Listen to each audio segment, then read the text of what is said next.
Spoke to Jayce earlier today and told him that we were relieving him of his duties as the manager of the Padres. In the last 2 years, Jayce led the organization to some really exciting moments, including the postseason last year, and winning the postseason series and getting to the division series. I think one of the things everybody's felt around San Diego here over the course of the last couple of seasons is the excitement and the passion that the fan base has. I think a lot of that is built on the fact that there's a belief that this team is a team that's capable of winning a world championship, and will be a team that'll bring a world championship to San Diego. I think those raise expectations. I think it's something that overall from an organization standpoint that and from a national scale that we've embraced. And it's my responsibility ultimately to put a product on the field that can deliver on those world championship aspirations. And a big part of that responsibility for me is hiring a manager and a staff that's able to execute the organization vision. And ultimately, I felt like this was a change that we needed to make in order to get us on that big stage. We feel like we have a talented roster. We feel like we have a team that that should play into October. And I feel like the decision today just reflects that, and ultimately it's my job to get this right here over the course of the next few months, so that we're in a position we look back on this year as an aberration, and we're in a position where we're playing consistently into October. They're not easy decisions. Jayce is he's a tremendous person. He's a really good baseball person. He's a guy that's got knowledge and expertise, and again, I think anytime you're sitting there and you're talking about relieving somebody from their duties or making a change, don't take them lightly. I think we've had a lot of conversations with Jayce over the course of the season and the last couple of years, really, and then into the second half, and even into the last 5 or 6 days about things that we've done well, things we need to improve, things I need to improve on. But ultimately, just get to a point where it's my job, got to do what I feel like is right for the organization, and what we need to do, and ultimately made the call here this morning. What was the pivotal factor that ultimately made you decide that he was not going to be the voice moving forward?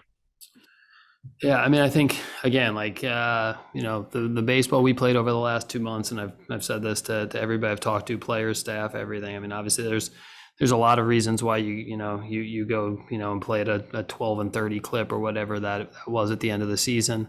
It's never one thing. It's not a single managerial decision, a strategy decision.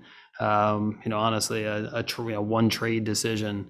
Ultimately we just couldn't get the team playing, executing on all phases. At times there was, look up and we'd get a quality starting pitcher performance and we wouldn't hit. And then at times the offense would not perform, and and the pen would let us down. And ultimately, at the end of the day, it wasn't one thing. It's never going to be one thing from a performance standpoint that way. I think from our standpoint, it's now's really the time to sit back and go, okay, how do we make sure this that we get this right here going forward? And I think obviously the change today, that's a step, and we'll keep looking at some other things from the season. As far as moving forward and making it the selection of your next manager, what are some of the strengths that you're going to be looking for in that person, and how important is previous managing experience going to be for you? Yeah, I think the experience question, there's a lot of different ways to get it. There's a lot of different types of experience. And I think, again, you look at all the successful managers, successful coaches in other sports, successful managers in baseball, there have been guys that, their second or third job, they've learned a ton from a previous job or two. There are guys that have played for a long time, have come right off the field and, have become really successful managers. There are guys that have kind of grown up in an organization and cut their teeth in the minor leagues and gained experience that way. So experience is always important. I think, again, we'll get more into this over the course of the next couple of weeks, the factors that we'll be looking at. But, again, leadership, guys guys that get players to perform, guys that have, expertise in content. There'll be a list of things that the best leaders have, and ultimately, we'll be looking at the best and the brightest here over the course of the next few weeks to get this right.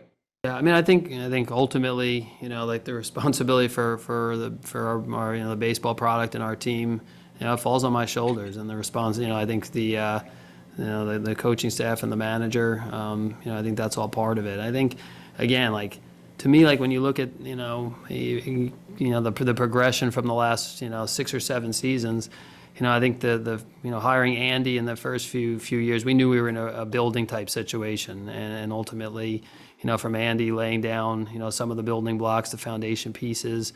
Again, it was not a roster talent-wise that we looked at and said we're capable of winning World Series at that point in time. But we were looking to try to get ourselves into a position where consistently year in, year out, we were going to play into October. And I think the last 2 years with Jayce, we took steps. I think obviously last year getting to the postseason, winning a playoff series. This year you look up in a team that led the wild card chase for probably 3/4 of the season.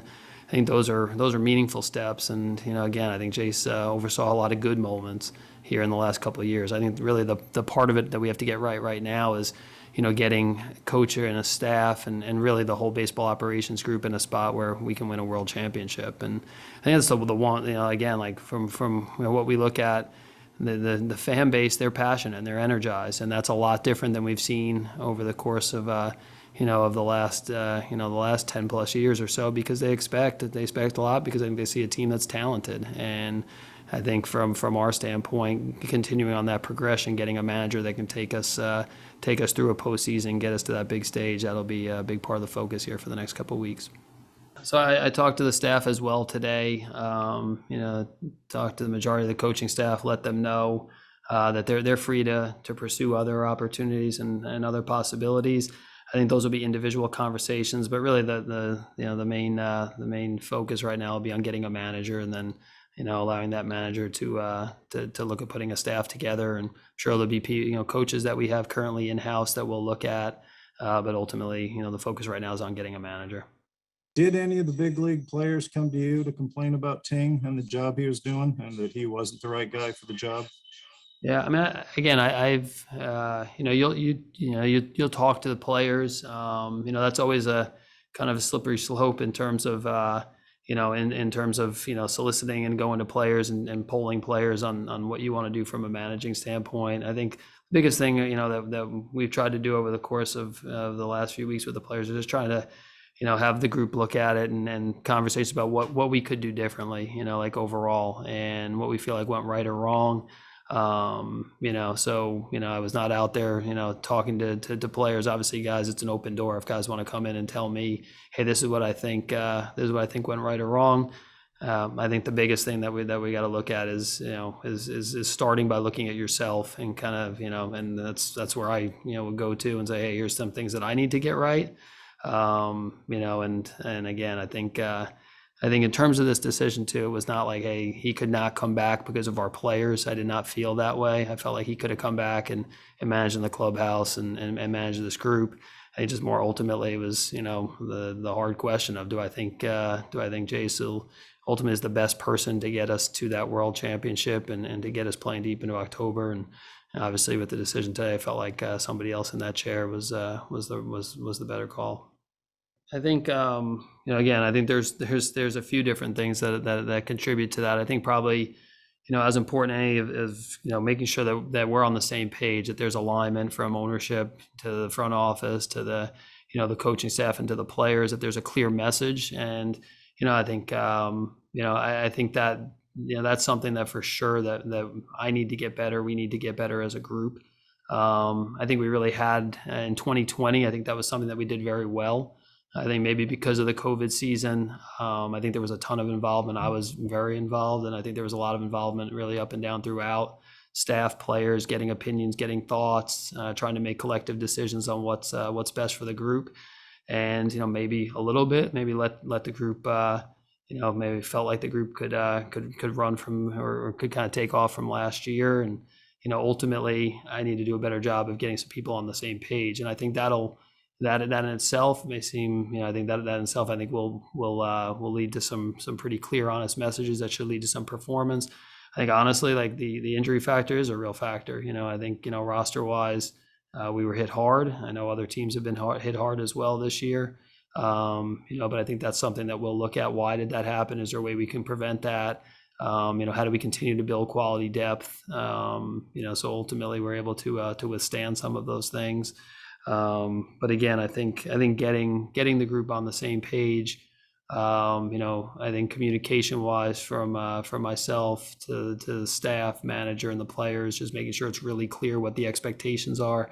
I think that's something that we clearly can do better, and I think I think getting that right over the course of the next 4 or 5 months will lead to some performance change as well. A.J., you mentioned the communication and the need to improve. Where do you think you need to improve the most, or would you say it's that, or are there other areas as well that you think would be beneficial? Yeah, I mean, I think again, I think roster wise, like we'll get into that here as we go into the off season. I think that's an area we'll sit back and we'll reflect, and I think already started that process here so far as we've started in the off season, but that'll continue to be a big process here in the next couple of weeks, is looking at the roster.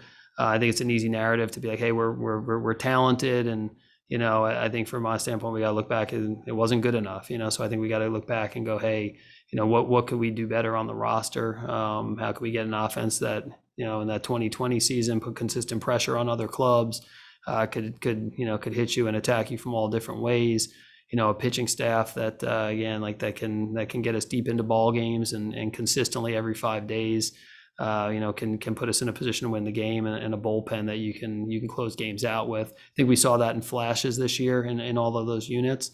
But obviously the roster that I constructed and we put together, it was not able to do it consistently throughout. So I think we'll dig into that here over the course of the next couple weeks and couple months, and with the idea that we put a team on that's playing into October next year. With the Dodgers and the Giants getting over 100 plus wins, do you feel you're as close to them as you might have been last year with just some minor tweaks, or do you think that the challenge to reach them, because they look like they're going to continue to ascend as well, what do you think the challenge is to reach them at this point? Yeah, no, we like our group and we like our roster. I think we feel like we have the foundation and the core of a team that can play into the postseason and get to a World Series. So, I think again, this is not a situation where we feel like it's major changes or anything like that. I think we've got some really quality players, some young players that are in a position for a long time. And then we've got to add to that core. So again, I think things change. You look at last year, it felt like I think for the baseball world, it felt pretty clearly, and for a lot of this season that I think a lot of the talk was Padres, Dodgers, and then obviously the Giants. They learned from last year and they came back, and really start to finish, they were a great team this year, the best team in the league. So I think for us, we feel like we've got a good core in place. We've got a team that can contend and challenge, and now it's adding to that core here over the course of the next few months to put us back in position where we're at the top of the league. Again, like this, it's a positive when you have, obviously it's a clear positive. You have everybody, people that are on the same page, that are clear with like, hey, this is what we need to do to be successful. And yeah, I think, as we got through, I think there were, ultimately the ability to get everybody on the same page. From the manager to the coach, that was something that we talked about throughout the year. And again, that's probably like the biggest thing from my end that I'll make sure that we get right here going forward, because it starts with myself. It starts with from myself down to the staff, that we've got to make sure everybody's really clear on what's expected. And I don't think we really got there this year, and that's something that I think I've got to do a better job with here as we get into the off season. And then, I think of the way it works and the way it's worked here in the past, it was really clear, like, hey, this is what the expectations are, and this is what we need to do if we're going to be successful, either on an individual player level or a group level. And then it's up to the coaches to do their job to execute it. And that part, I've got to get right here going forward. So do you think that one of the things that you need is better buy-in from your staff as to what the organization's vision is?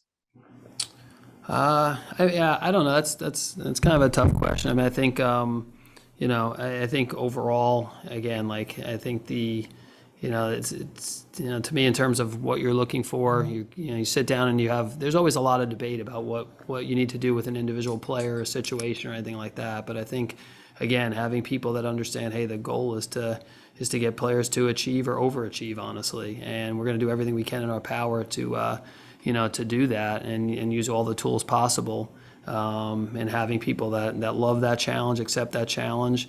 And a lot of times getting to that point in time, there may be some disagreements and some different strong opinions, and that's healthy. That's a good process, and we've always had that here in the past. And then when you go out on the field, it's a unified approach. And I think there's exactly why we didn't quite get to that this year. I think you can debate it, and I think, but ultimately, like I said a few times, I think that's our challenge here in the next couple of months is, getting a staff that understands that, coaching staff, front office group, and again, that this is about the Padres, and this is not, hey, this is what the players want or a coach wants or the manager wants or the GM wants. The best groups are like, everybody understands this is what's best for our group and our team. We've had that here in the past. We didn't quite have that this year. And to me, ultimately making the change today is about making sure that we get people that understand that and can push forward on that goal here going forward. The structure of how you do things, will that depend on the manager, or will it still be the same, AJ, where you let the manager kind of handle the day-to-day of the team? Is that going to be the same? Yeah, I mean, I think it's up to the manager. I know this is, we've had some of these conversations. I think it's the manager's job to use his tools and resources, and that's the front office. That you have conversations all the time about, hey, what's best for, in terms of playing time, in terms of who should be in what spots. But ultimately, I feel like the manager's, when he writes that lineup, he's got to feel confident in his decisions, and I've got to give him the resources possible to make those decisions. So if that's, more information, if that's a different opinion from my standpoint, if that's conversations with our scouts, if that's healthy conversations with the coaches, I don't think that's going to change too much, honestly, because I just think that's a good process. And I think ultimately you want to have a manager that feels confident when he's putting those lineups or he's making those decisions in place. It's my job to challenge and ask those questions, and really all of baseball ops job to have some checks and balances. And then at the end of the day, it's going to be very supportive of, hey, go out in that game and execute the strategy and, and do the things that you feel like you need to do. I don't think that'll really change, but obviously each manager is a little bit different. Each situation is a little bit different. And, you got to kind of feel that out, depending on the personality and the skill set of the person we end up hiring. How much pressure do you feel or should you feel on this particular hire? I think for us, obviously from, we talked about it, starting in 2015 is probably gonna be about a 5-year process. We got to 2020 and we had a team that, that was contending, a team that, could play deep into October. And again, I think with not playing into October this year, that there's real disappointment there. And, I feel it, frustrated, disappointed, obviously. I think everybody around San Diego felt it, because there's, I think the reason why everybody's excited and, just seeing like the stadium packed with tons of energy, tons of passion, is because the fans and I think everybody on this call could feel like this was a team that could win a World Series. And, obviously, like, I don't know if it's pressure. I think it's, it's wanting to make sure that, that we have people that love and, want to, again, like want to reward the fans for their love of this team. And, I think, the person that embraces that, loves that, sees it as a challenge that they're gung ho about, and they see a really talented roster that they can take to a different level. That'll be the person that we put in this chair here going forward. AJ, how much say did Jayce get in choosing his own staff? And do you think you feel like you set him up for success in especially a full 162 game season in that respect? Yeah, no, he was involved in the decision for all of the staff. So I mean, I think sat in on every interview. Again, like I think each one of the staff members that we had, it was somebody that we both left and excited, about the the group that we put together. And I know Jayce, like we've had this. Again, I know he'll tell you he was excited about the group when we put it together. He in that role, like. He has veto right. He can say, hey, I want this guy, don't want this guy. Everybody we had over the course of the last couple of years, Jayce was excited about, wanted to work with, and and ultimately I allow him to make that decision in terms of who he's hiring, et cetera. And I think this year, like, we got to the second part of the season, the Larry situation, that's where Jayce kind of stepped up and said, hey, I need a different voice in this chair, et cetera.